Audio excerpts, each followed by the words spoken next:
શ્રીદત્ત વ્યાસ પ્રસ્તુત. નમસ્કાર દર્શક મિત્રો, જેટલા પણ સુંદર મજાના દર્શક મિત્રો કે જે અત્યારે પોતાની ટેલિવિઝન, લેપટોપ, મોબાઈલ કોઈ પણ જાતની ઈ સ્ક્રીન ઉપર મારો આ સુંદર મજાનો ચહેરો નિહાળી રહ્યા છે, તે તમામ દર્શક મિત્રોનું સહૃદય સ્વાગત છે.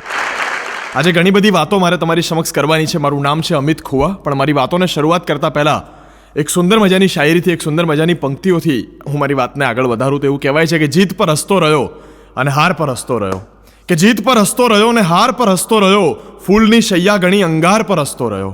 કે જીત પર હસતો રહ્યો અને હાર પર હસતો રહ્યો, ફૂલની શૈયા ગણી અંગાર પર હસતો રહ્યો. અને એ મુસીબત એટલી જિંદા દિલીને દાદ દે, તે ધરી તલવાર તો હું ધાર પર હસતો રહ્યો. તે ધરી તલવાર તો હું ધાર પર હસતો રહ્યો. તો ટૂંકમાં અમે હાસ્ય કલાકાર તમારી સમક્ષ આવતા તમામ દુઃખો અમે ખુદ પણ સહન કરતા હોઈએ છીએ, પણ એ દુઃખરૂપી તલવારોની ઉપર હાસ્યરૂપી ધાર મૂકીને અમે જો હસતા હોઈએ તો અમે કલાકારો છીએ. જા કે તમારી પાસે જેટલા પ્રોબ્લેમ આવે છે એટલા અમારી પાસે આવે. અને અમારી પાસે સૌથી મોટો પ્રોબ્લેમ કયો આવે ખબર છે? કોઈ પણ કાર્યક્રમ કોઈ પણ જગ્યાએ અમે કરતા હોઈએ ને એટલે જેવા મંચ ઉપરથી ઉતરીએ ને એટલે સામે બેઠેલા 5000 લોકોમાંથી એક એવો હોય, એ આઈને પહેલો એક પ્રશ્ન પૂછે કે પેલા બોલતા થાય તમે જ ને. મેં કીધું આ હું ટાઈ પહેરી હતી એટલો ફરક, ટાઈ કાઢી પણ હું રહેવાનો તો હું જ.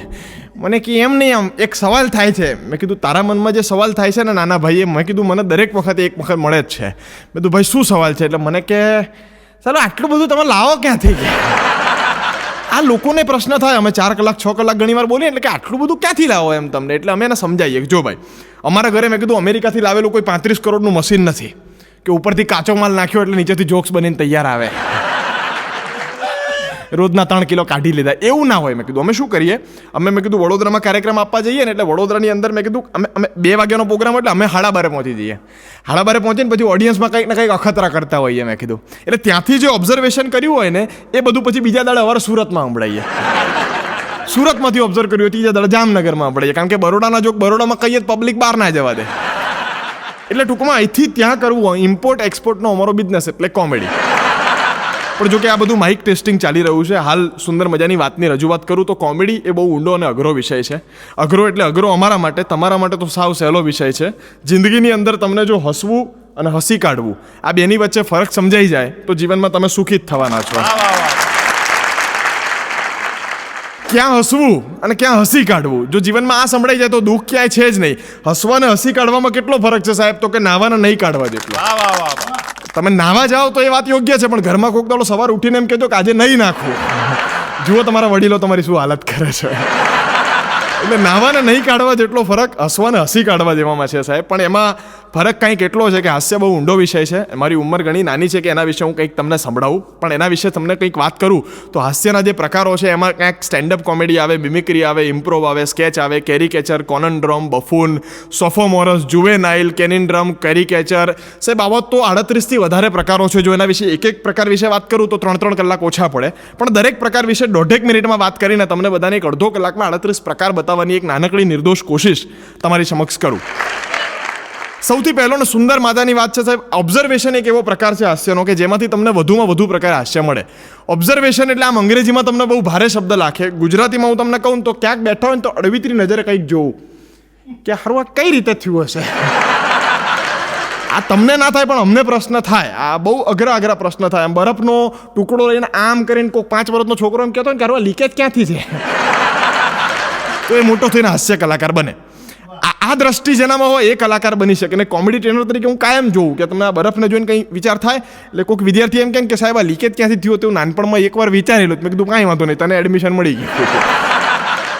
આ બહુ અઘરી બાબત છે સાહેબ, પણ બહુ સિમ્પલ ઓબ્ઝર્વેશનો તમારી સમક્ષ રજૂ કરું અને તમને એમ થશે કે અમિતભાઈ સાચી વાત છે, આ હૃદયની વાત તમે છીનવી લીધી. પણ તમારી પાસે માધ્યમ નથી અને અમારી પાસે સુંદર મજાનું માધ્યમ છે એટલે આ માઇક્રોફોન દ્વારા તમને સંભળાવીએ છીએ. જો એક ઓબ્ઝર્વેશન કહું, તમે 5 વર્ષથી લઈને 10 વર્ષના કોઈ બાળકને જુઓ, એની મિનિમમ ઉંમર 5 ને મેક્સિમમ 10, આ સમયગાળાનો કોઈ બાળકની સામે તમે ઊભા રહો અને તમે એને આ પ્રવૃત્તિ કરતા જુઓ ને તો એનો મતલબ હું તમને સમજાવું. બાળકની સામે તમે અહીંયા સામે ઊભા છો, બાળક તમારી સામે આડો ઊભો રહેશે, પછી આમ કરશે, એને ખબર નથી કે પાછળ પડી જવાય, એ આમ જશે. આનો મતલબ શું થાય ખબર છે? આનો મતલબ એવો થાય, તમે બધાએ નોટિસ કર્યું પણ આનો મતલબ નહીં સમજાય. આનો મતલબ એવો થાય કે બાળક તમને એવું કહેવા માંગે છે કે he is having something unique which you don't have. એની પાસે કંઈક એવું છે જોરદાર એ તમારી પાસે નહીં, એટલે આમ કરે. આવું કરે. આ પ્યોર ઓબ્ઝર્વેશન સાહેબ. હવે આવું કોઈક બાળક કરતું હોય ને તો તમારા કામમાં શું આવે છે કે તમારે એને જઈને પૂછવાનું બેટા કંઈક નવું લાવો લાગે છે, શું છે બોલ. એટલે એ શું છે ઉત્સાહમાં રહેટે હું કહું છું છે એ તૈયાર જ બેઠો હોય, એને કોઈક પૂછે એની રાહ જોઈને બેઠો હોય ખાલી.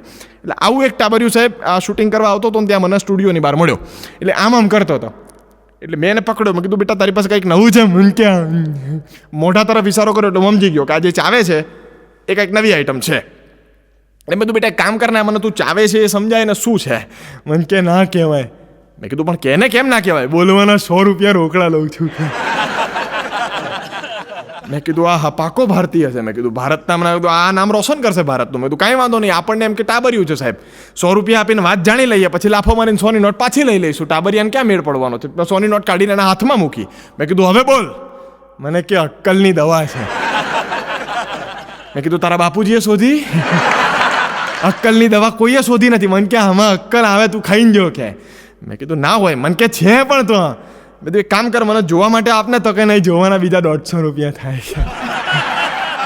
મેં કીધું જોવાના 150? તું ભારતીય તો ખરો, એમાં પાછો ચોક્કસપણે તું ગુજરાતી છે. મેં કીધું એટલે મેં કીધું જોવાના 150 આપી. આપણને એમ કે 100નો જુગાર રમ્યો હોય પેલું કે હાર્યો જુગારી બમણું રમે, એટલે આપણે બીજા 150 આપ્યા.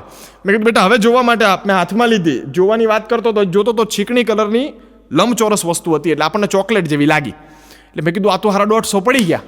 હવે આપણે પાકા ગુજરાતી, જુઓ 150 રૂપિયા નાખ્યો એટલે વસૂલ પૂરેપૂરી રીતે કરીએ. આપણે થમ્સઅપની લીમકાની બોટલ લઈએ તો છેલ્લે આમ કરીને એને પૂરી કરીને વસૂલ કરીએ. એ ગુજરાતી આપણે, એટલે આપણે મેં કીધું આ તો વસૂલ કરવા પડે. એટલે મેં કીધું બેટા એક કામ કરું, આ ખાવું? મને કે કેમ તારામાં નથી? મેં કીધું મારામાં ઘણી છે પણ તારી વાતને મેં કીધું મારે ખોટી સાબિત કરવી છે. મને કે ફાઇનલી ખાવાના બીજા 250 આપી દે. એટલે મેં કીધું જોવાના 100, કહેવાના 150, ખાવાના 250, ટોટલ 500. મને કે જૂની નોટ ચાલશે લાય. જૂની નોટનો વેપાર કરતો હતો. આપ્યો મેં તો 500ની નોટ આપીને 500 રૂપિયા લીધા પછી એણે મને એ ચોકલેટ હાથમાં આપી અને ચીકણી કલરની અક્કલની દવા કહેવીતી વસ્તુ મેં મોંમાં મૂકી. 30 સેકન્ડ સુધી એને ચાવી અને પછી હું જે બરાબરનો બગડ્યો. મેં કીધું ઉલ્લુ બનાવે ઉલ્લુ. મને કે કેમ છું થયું? મેં કીધું આ ચિંગમ છે ચિંગમ. મને કે આવી ગઈ ને અક્કલ, આ ખાધા ભેગી આવી કે નહીં કે. મેં કીધું આવી ખરી. મેં કીધું તું શું કરે છે, કેટલામ ભણે? મને કે ભણતો છું જ નહીં, તારા જેવા રોજ 3 મળે છે. કે મારા બાપા ડોક્ટર છે, 35,000 કમાવું, હું તારા જેવા 3 ને ઉધીને 45 કમાવું છું. ચાલુ જેના છોકરા 45,000 કમાવતા હોય આવું જો કોઈ શહેર હોય ને સાહેબ, તો એ માત્ર ને માત્ર મારું અમદાવાદ શહેર છે. અમદાવાદ શહેરનો વતની છું સાહેબ, અને મને મારા અમદાવાદી હોવા પર એટલો ગર્વ છે. હું કહું ને કે ક્યાંક તમે આ બહુ સાચી વાત છે સાહેબ, આપણને ખોટું ન જ લાગવું જોઈએ. ગુજરાતની બહાર તમે ક્યાંક ઊભા રહી જાઓ ને તમે એમ કહો કે સાહેબ હું અમિત ખુવા અમદાવાદ શહેરથી આવ્યો છું, એટલે પેલો ઉપરથી નીચે આપણને 3 વાર જોશે. પછી આમ આછકલું એવું આમ અઘરું સ્માઇલ આપશે ને આપણને કે અમદાવાદથી એમ. એટલે પછી આમ તેમ જોશે. મને કે બરાબર, પેલી જે કહેવત છે બદામવાળી ખીચડીવાળી બધી આચી. મેં કીધું હાવ ખોટી. અમદાવાદી જેવો ડાયો ડમરો માણસ કોઈ જ નહીં. અમદાવાદીને ઓળખવો હોય ને તમે 35 ફૂટ દૂરથી ઓળખી જાઓ સાહેબ. હું તમને બહુ સાચી વાત કરું. તમારે અમદાવાદીને ઓળખવો હોય તો તમે નજીકના રેલવે સ્ટેશન પહોંચી જાઓ. ચાલુ ગાડી હોય ને હજી ગાડી ઊભી ના રહી હોય, ચાલુ ગાડીમાં ઉતરી જાય ને તો એ મુંબઈ વાળો, ગાડી છે ધીમી પડે પછી ઉતરે ને તો એ સુરત વાળો, ગાડી ઊભી રહી જાય એકદમ બરાબર ઊભી રહી જાય ને પછી ઉતરે ને તો એ વડોદરા વાળા. અને ગાડી ઊભી રહી જાય 2 મિનિટ થાય, આખા ડબ્બામાં બધા માળિયા ચેક કરે, કોકનું કંઈક રહેતું નથી ને, રહેતું જ લઈ જઈએ, પછી ઉતરે નહીં. અમારો અમદાવાદી છે આટલો અઘરો માણસ છે. એટલે અમારી શું સેવાભાવી ભાવના કે કાંઈક રહેતું હોય તો એને પહોંચતું કરીએ એમ. તમે ખોટું ના વિચારો અમારા વિશે એમ. પણ અમદાવાદી સાહેબ એટલા અઘરા. એટલે અમદાવાદી વિશે મારી પોતાની શબ્દોમાં કાલી ગયેલી ભાષામાં એક નાનકડી કવિતા મેં લખી છે કે અમદાવાદી કોને કહેવાય. કવિતાના અંતમાં આવશે કે એ છે અમદાવાદી, દરેક પંક્તિ પછી આવશે. એટલે ઘરે બેઠા બેઠા તમારે એમ નહીં સમજવાનું, ઇયરફોન નાખીને તમે મોબાઈલમાં કે લેપટોપમાં જોતા હો તો એ છે અમદાવાદી બોલશો તો બાજુમાં 2 જણાને એમ થશે કે છીક કેમ ખાધી, પણ બોલી નાખવાનું. ઘરે બેઠા પણ એટલો જ આનંદ લેજો જેટલો અમારે અત્યારે સ્ટુડિયોની અંદર અમારી ટીમ આનંદ લઈ રહી છે. દરેક પંક્તિના છેલ્લે આવશે એ છે અમદાવાદી. અમદાવાદી કોને કહેવાય? એક એક વાક્યની અંદર, એક એક પંક્તિની અંદર સાર્થકતા બતાવું તમને કે 1 અડધીમાં 2 પીવે ને એમાં રાજી થાય, એ છે અમદાવાદી સાહેબ. 1 અડધી ચામાં 3 ટુકડા થાય ને આ ઘણી તમે જ શોધ્યું છે, ભારતમાં બીજા કોઈને ના મળે. કે 1 અડધીમાં 2 પીવે અને એમાં રાજી થાય, એ છે અમદાવાદી. અને એ 5 આના પૈસા દેવા જપ્પા જપ્પી થાય. એ છે, રહેવા દો મગનભાઈ, હું દઉં છું. ભયડનો દીકરો ખિસ્સામાંથી હાથ ના કાઢે ત્યાં સુધી મગનભાઈ પૈસા ચૂકવી ના દો. પછી ધીમે રહીને હાથ કાઢે કે મગનભાઈ તમે દીધા, બાકી આવતી વખતે હું દઈ દઈશ.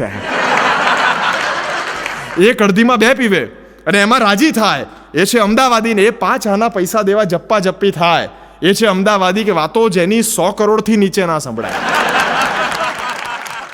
એ છે અમદાવાદી. આપણે ફેક્ટરી કરી 300 કરોડની. એટલે તારા બાપાએ કોઈ 300 રૂપિયા ભેગા જોયા છે મને એમ થાય કે એક અડધીમાં 2 પીવે ને એમાં રાજી થાય, એ છે અમદાવાદી. ને એ 5 આના પૈસા દેવા જપ્પા જપ્પી થાય, એ છે અમદાવાદી. વાતો જેની 100 કરોડથી નીચે ના સંભળાય, એ છે અમદાવાદી. ને એ બંદાની ગલ્લા ઉપર ઉધારી પકડાય, એ છે અમદાવાદી.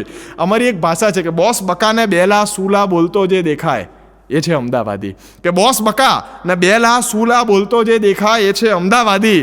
અને સમજ્યા હવે જેના માટે તકલીફનો ઉપાય, એ છે અમદાવાદી. અમારે ત્યાં કોઈ પણ તકલીફ આવે ને એટલે અમે એક જ જવાબ આપીએ, સમજ્યા આવે. કે મારા ધંધામાં નુકસાન ગયું, સમજ્યા આવે.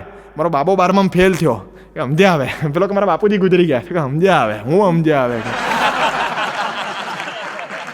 બાપા ઉકલી ગયા, સમજ્યા આવે.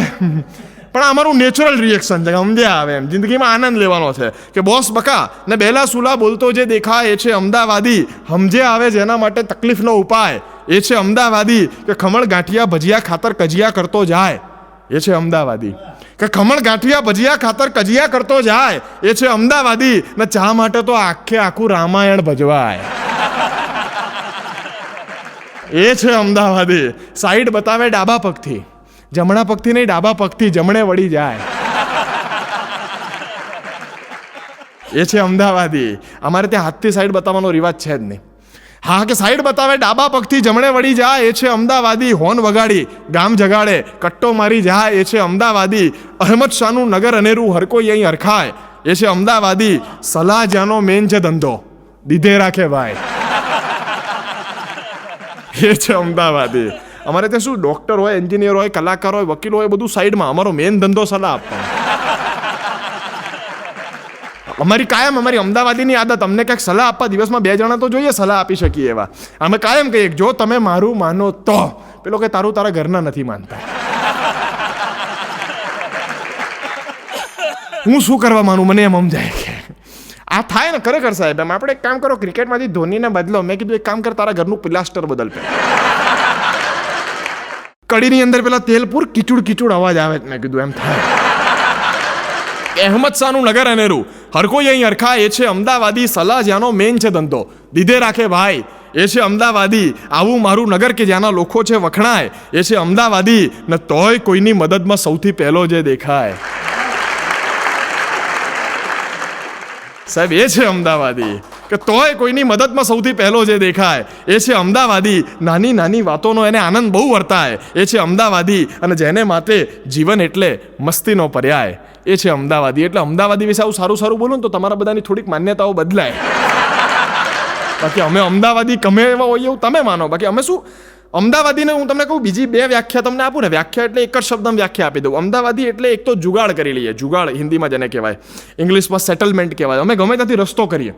જીવનમાં ક્યાંય પણ ફસાયો અને વડોદરા, સુરત, રાજકોટ કે ભારતના કોઈ પણ શહેરની અંદર કે વિશ્વના કોઈ પણ દેશની અંદર અત્યારે તમે મારો આ પ્રોગ્રામ જોઈ રહ્યા છો અને તમે ક્યાંક કંઈક અટવાઓ, તમારી આર્થિક પરિસ્થિતિ હોય, સામાજિક કંઈ પણ જીવનની કોઈ પણ પરિસ્થિતિમાં અટવાનો તમારો એકાદ મિત્ર જો અમદાવાદી હોય, એને એક ફોન કરી જોજો, બાપુ અહીં અટક્યા છીએ. એ જુઓ તમને કેવો રસ્તો આપે છે. તમને એમ થાય ચાલુ મારા 33 વર્ષ પાણીમાં ગયા. હારું, આટલું સહેલું સમજાઈ દીધું મને. આટલું અમારી કોઠા સૂચ છે સાહેબ. અમદાવાદી એકવાર અમારો એક લંડન પહોંચી ગયો. હવે લંડન અમારા જેવો એક અમદાવાદી પહોંચી ગયો એટલે હિથ્રો એરપોર્ટ ઉપર શાંતિથી ઊભો હતો. ઊભો આમ જોતો હતો 33 મિનિટ. એટલે મારી ત્યાં નજર પડી. મેં કીધું આ લંડનમાં આ રીતે કોઈક જોતું હોય ને એટલે મેં કીધું આપણો જ નીકળશે. એટલે મેં એને પૂછ્યું, મેં કીધું ભલા મને શું જોવે છે? મને કીધું ઓલું મશીન જબરું છે મને. મેં કીધું જોઈ નાખીએ. એટલે હું મશીન પાસે ગયો. જોયું તો સાહેબ મશીન હતું. મશીનનું કામકાજ એવું હતું કે મશીન બૂટ પોલિશ કરી આપે. તમારો જમણો પગ તમે મશીનમાં નાખો ને એટલે ફટ કરીને અવાજ આવે ને બૂટ પોલિશ થઈને બહાર આવી જાય. પછી તમારો ડાબો પગ મશીનમાં નાખવાનો, અવાજ આવે ફટ, પણ પગ બહાર ન આવે, પગ અંદર પકડાઈ જાય. પછી તમારે ત્યાંની કરન્સી નાખવી પડે, સેન્ટ, 50 સેન્ટ 70 સેન્ટ એનો ફિક્સ અમાઉન્ટ હોય. 50 સેન્ટનો સિક્કો નાખો ને પછી તમારો ડાબો પગ છોડે. ત્યાં સુધી પગ ન છોડે, પણ ટૂંકમાં 50 સેન્ટમાં તમારા 2 બૂટ પોલિશ થઈ ગયા. આપણો એક અમદાવાદી આમ જોતો હતો. મને કે મફતમાં બૂટ પોલિશ કરવા જ બોલ. મેં કીધું સારું આ જબરું. આ જોક છે ને માત્ર અમદાવાદની બહારના લોકોને સમજાશે, કારણ કે અમદાવાદીઓને અત્યારે ખબર પડી ગઈ હશે કે આમ શું કરવાનું. એણે વિચારી લીધું હશે એમ. આ 100% કહું છું. એટલે અમદાવાદી અત્યારે પ્રોગ્રામ જોવે છે ને વિચારી લીધા આપણે આવી રીતે કરીએ થઈ જાય. આ તમારા મગજમાં આવ્યું, બરોડા સુરતવાળા નહીં આવ્યું હોય એમને સાંભળવા દો આ જોક. એટલે પેલાએ શું કર્યું, ધીરે રહીને ટર્મિનલ 1 ઉપર મશીન 1માં જમણો પગ નાખ્યો, ફટફટ બૂટ પોલિશ થઈ ગયો. પછી મેં તો હવે ડાબો નાખ, મને કે અહીં થોડી નખાય ગયા. એ ટર્મિનલ 2 પર ગયો, મશીન 2માં જઈને ત્યાં ડાબો પગ નાખ્યો, ફટફટ થઈને આવી ગયો. અમદાવાદની ફ્લાઇટ પકડીને સીધો અમદાવાદ, રાયપુર આવીને ઘેર હોઈ ગયો. હવે વાંધો ક્યાં જોક? ભાઈ જોક અહીંયા પૂરો થઈ થતો, શરૂ હવે થાય છે જોક. તો વાંધો ક્યાં પડ્યો? એના પછી એન્ડ્રુ જોન્સન નામનો કોઈ ગોરો હતો, એણે જઈને ટર્મિનલ વગમાં પહેલો પગ નાખ્યો, ભર્રેન પકડાઈ ગયો. એને એમ કે મશીન બગડેલું છે, 50 સેન્ટ નાખ્યા. બીજે ગયો, ત્યાં નહીં ડાબો પગ નાખ્યો, ત્યાં પકડાઈ ગયો. એણે કમ્પ્લેન કરી, ખરા 2 મશીન બગડેલા. એટલે કોકના રૂપિયે કોકની કમ્પ્લેને આપણે આપણા પગ સાફ કરી લઈએ ને આનું નામ સાચો અમદાવાદી સાહેબ. અને અમારે એક લિજેન્ડ હાસ્ય કલાકાર તો સાહેબ ત્યાં સુધી કહે છે કે અમદાવાદની આજથી 200 વર્ષ કે 400 વર્ષ પહેલાંનો જૂનો ઇતિહાસ કદાચ આપણે કાઢીએ ને તો અમદાવાદની સાબરમતી નદીનો જે રેતી છે ને એ રેતી વિદેશોની અંદર મસ્કારો બનાવવા માટે કામ લાગતી હતી. આ સાબરમતીના તટની જે રેતી છે એ રેતી વિદેશમાં એક્સપોર્ટ થતી ને ત્યાંથી એનો મસ્કારો બનતો ને વિદેશના લોકો એને આંખોમાં આંચતા. એટલે બહુ સાચી અને સાદી ને એકદમ દેશી ભાષામાં તમને કહું ને તો લોકોની આંખોમાં ધૂળ નાખીને રૂપિયા ઊભા કરે ને તો સાહેબ એ સાચો અમદાવાદી, આ પાકો અમદાવાદી. પણ બહુ મોટી મોટી વાતો નહીં કરું, તમને એમ થાય કે દાઢી મૂછ આયા નથી ના છોકરો કેમ આટલી જ્ઞાનની વાતો કરે છે. પણ હું હવે ધીરે રહીને મારી જાત ઉપર આવું છું ને મારી લેવલની વાતો સંભળાવું છું. બહુ સાચી વાત કરું તો સાહેબ મારી ઉંમર અત્યારે 21 વર્ષ છે. દરેક પ્રોગ્રામ પછી મને એકાદ માણસ એવો મળે ને પૂછતો હોય છે કે તમારી ઉંમર, એટલે હું કહું મારી ઉંમર 21 વર્ષ. એટલે મને બહુ નિશાસો નાખીને કે મને કે બહુ નાની ઉંમરે કલાકાર થઈ ગયા. મેં કીધું મોટા ભાઈ સહી જ નથી થયો અને થઈ નથી ગયો, હજી જીવતો છું. મેં કીધું એમ કલાકાર થઈ ગયાનો શું મતલબ? મેં કીધું પણ આવું કહેવાય સાહેબ. 21 વર્ષની મારી ઉંમર છે ને એટલે આ 20 થી 24ની જે ઉંમર છે ને તમારી એવી હોય ને કે એમાં તમને ઘણા બધા અનુભવો થાય. જુવાની સમજી ગયા, વડીલો તો બહુ પહેલેથી સમજેલા જ છે. અલગ અલગ અનુભવો થાય ને અનુભવમાંથી કેવી મજા આવે. અત્યારે સ્ટુડિયોમાં શું મારા બધા વાલી મિત્રો બધા હાજર નથી, પરિવારજનો નથી હાજર. કેસેટ જ્યારે જોશે ત્યારે જોયું જશે, એના જેવી વાત છે. પણ મજા ક્યાં આવે કે 22, 23, 24 વર્ષની ઉંમર થાય ને એટલે એક એવી ઘટના ઘટાય છે જેની ઉપર મને દિલની અંદર ઘણા પ્રશ્નો છે. મને સામે જે વડીલ મળે ને જ્ઞાની વડીલ એને હું પગ પકડીને પૂછું છું કે સાહેબ મને આના મતલબ સમજાવો. અને ઘણા વડીલોએ જવાબ આપ્યા પણ છે મને.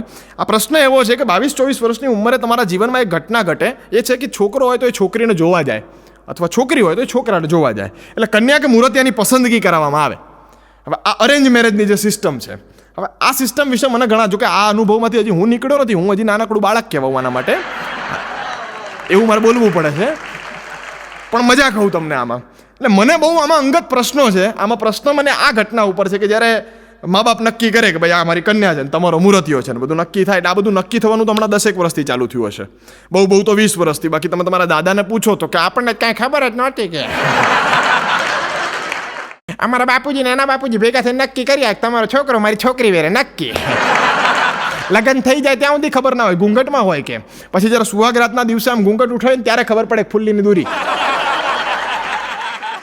કે કાળીનો ચોકો, ત્યાં સુધી આઈડિયા ના હોય. એમને ત્યારે ખબર પડતી હતી. પણ આપણા જમાનામાં તો હવે શું કન્યા જોવા જાય, અથવા કન્યા જોવા જાય એટલે કન્યાના મૂર્તિયાને એક અલગ રૂમમાં મોકલે કે બાલ્કનીમાં મોકલે, ત્યાં 2 જણા બેસે, સામે બેને ચાનો કપ મૂકે, પછી ધીમે રહીને આમ બંને જણા મદબ પાડે, 33-34 ખોખારા ખાય. પણ આમાં પ્રશ્ન એ છે કે આ 22 મિનિટની મુલાકાતની અંદર તમે એને શું પૂછો? માની લો તમે મૂર્તિયા છો, કન્યાને શું પૂછો? અને તમે કન્યા છો તો મૂર્તિયાને શું પૂછો? મારો એક બહુ જ જેન્યુઅન પ્રશ્ન છે તમામ વડીલો કે જે અત્યારે મને સાંભળી રહ્યા છે કે 22 વર્ષમાં એનો બાપો એને નહીં ઓળખી શક્યો, 22 મિનિટમાં એને તમે શું ઓળખી લેવા? શું ઓળખી લેવાના સાહેબ? 22 મિનિટમાં તમે શું સવાલ પૂછો? કાં તો એમ પૂછો કેટલું ભણેલા, તમારી આમ શોખ કયા તમારા, તમને રસોઈ બનાવતા આવડે, આ બધું તો એના બાયોડેટામાં લખેલું હતું. તો અહીંયા ચાનો કપ ખરાબ કરવા હું કરવા આવ્યો ભાઈ તું?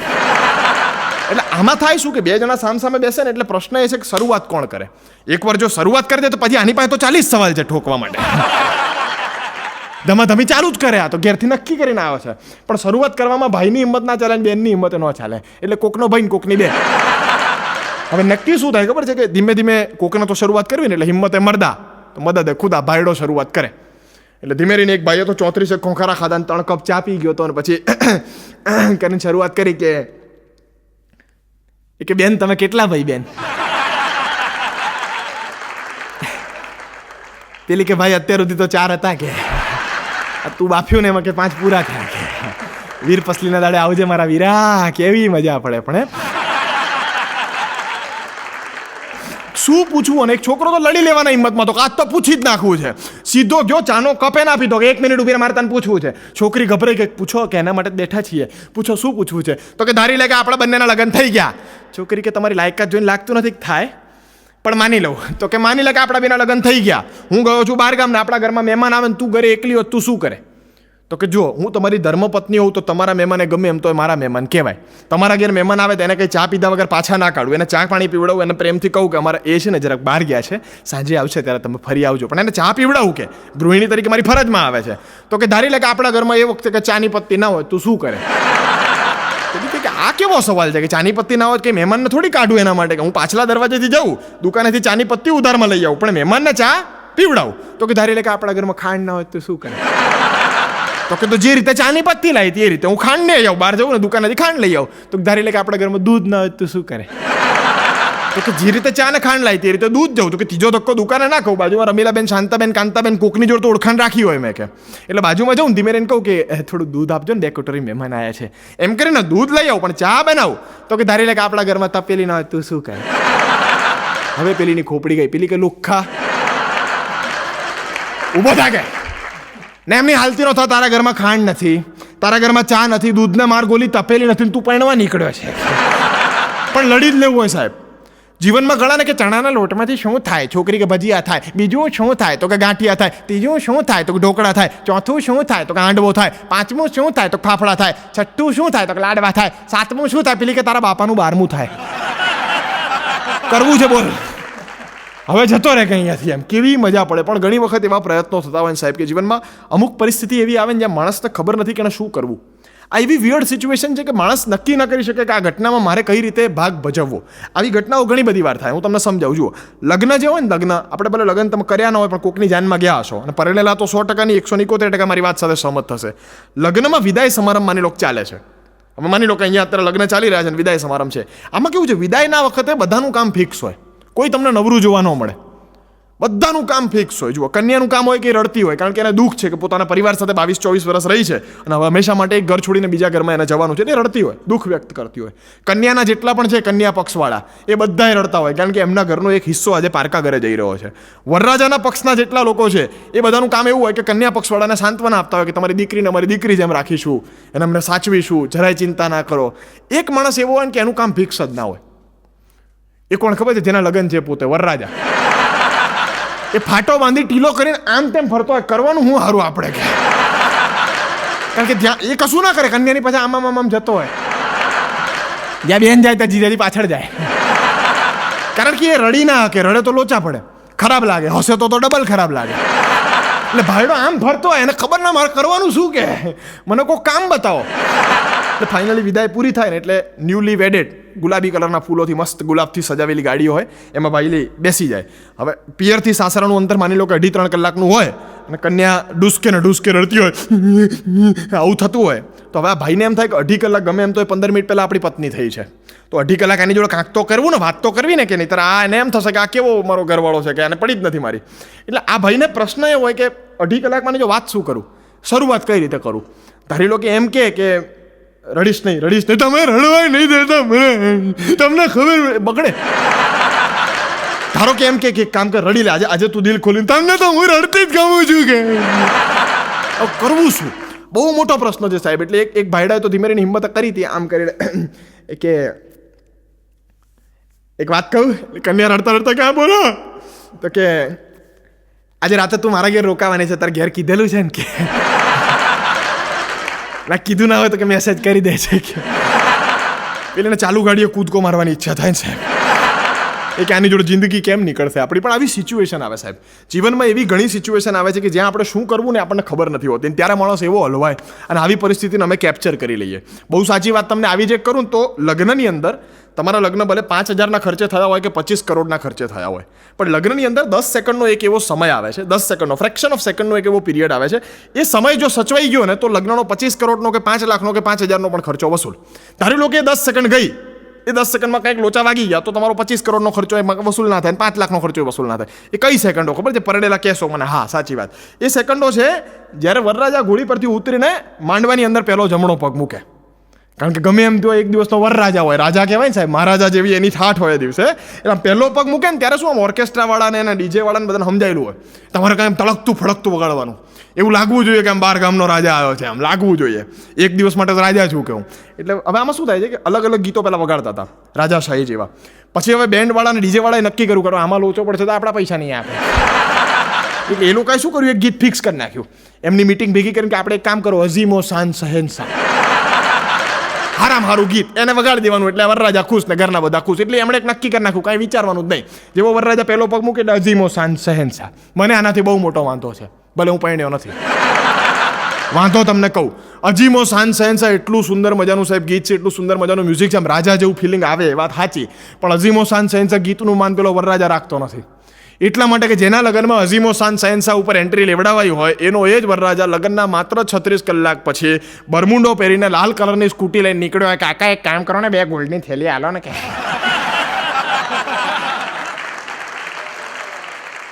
દૂધની કોથળી લેવા નીકળ્યો. આપણને એમ થાય કે આના લગ્નમાં મેં અઝીમો શાન શહેનશાહ વગાડ્યું હતું.